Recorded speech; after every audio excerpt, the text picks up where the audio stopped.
Theresa Fallon is with the European Institute for Asian Studies. She told CCTV the European Union could have done a better job coping with the refugee crisis.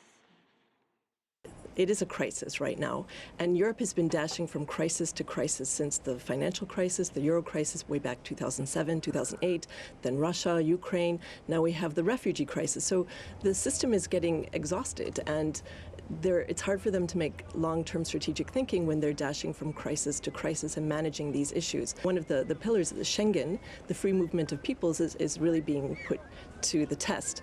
But I think managing borders is really key for any country, and the EU has Frontex, so it's an EU-organized group, but member states aren't sending the ships that they promised. So the key regions like Greece and Italy are really suffering because they're on the key question, I think, is money. Who's going to pay for all of this?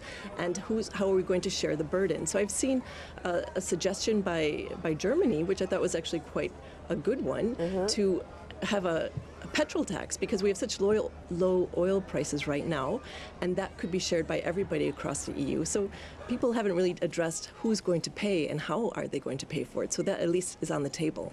Many member states don't want to take the refugees.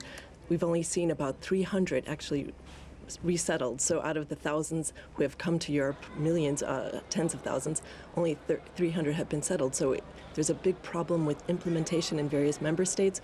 There's not really, ideally we want a united European front on this, but each member state is kind of picking and choosing to make themselves seem less attractive.